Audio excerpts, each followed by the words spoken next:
मोहम्मद गियासुद्दीन पठान ఎండావాన రాత్రి నందమూరి కళ్యాణ్ రామ్ మరియు విజయశాంతి కాంబినేషన్ లో వచ్చినటువంటి ప్రసాద్ చిలుకలూరి నడిచినటువంటి చిత్రమే అర్జున్ సన్నా వైజయంతి. ఈ యొక్క చిత్రము 21 కోట్ల బ్రేక్ ఈవెన్ బరిలో దిగింది. అయితే మినిమం 40 కోట్లకు పైగా గ్రాస్ కలెక్షన్లను రాబట్టవలసినటువంటి అవసరం ఉంటుంది.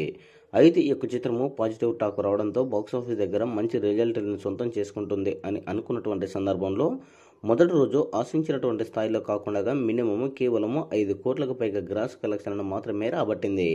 ఇక రెండవ రోజుతో పోలిస్తే కూడా ఈ యొక్క చిత్రము 8 కోట్లు రాగా, ఇక మూడవ రోజు 12 కోట్లకు పైగా గ్రాస్ కలెక్షన్లను సొంతం చేసుకుంటుంది.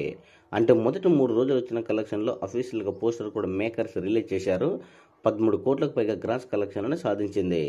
అంటే ఇక 4వ రోజు సోమవారము, మంగళవారము, బుధవారము ఈ యొక్క 3 రోజులు కూడా బాక్సాఫీస్ దగ్గర కేవలము 3 కోట్లకు పైగా షేర్ కలెక్షన్లు రాబట్టి 6 కోట్లకు పైగా గ్రాస్ కలెక్షన్లు రాబట్టినట్లయితే సమాచారం అందింది.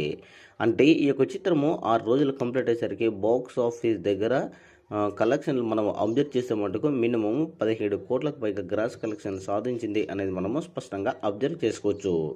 అంటే ఈ యొక్క చిత్రము ఈ ఫస్ట్ వీక్ కంప్లీట్ అయ్యేసరికి బాక్స్ ఆఫీస్ దగ్గర కేవలము 20 కోట్లకు పైగా గ్రాస్ కలెక్షన్లు వచ్చినట్టు స్పష్టంగా అర్థమవుతుంది. మినిమము ఈ యొక్క చిత్రం ఇంకా బ్రేక్ ఈవెన్ కావాలంటే ఇంకా 20 కోట్లకు పైగా గ్రాస్ కలెక్షన్లు రాబట్టాలి. మరి ఈ యొక్క వీకెండ్లోని ఈ యొక్క కలెక్షన్లో బ్రేక్ ఈవెన్ అవుతుందా లేదా అనేది మనకు ఈ యొక్క వారంలో క్లియరెన్స్ వచ్చే అవకాశం ఉంది. మినిమము ఫస్ట్ వీక్ కంప్లీట్ అయ్యేసరికి అందరూ 30 కోట్లకు పైగా గ్రాస్ కలెక్షన్లు వస్తుంది అని అనుకున్నారు. బట్ ఈ యొక్క చిత్రము 20 కోట్లకు పైగా గ్రాస్ కలెక్షన్లు సాధించినట్టు మనకు స్పష్టంగా ఈ కలెక్షన్లు బట్టి చూస్తే అర్థమవుతుంది.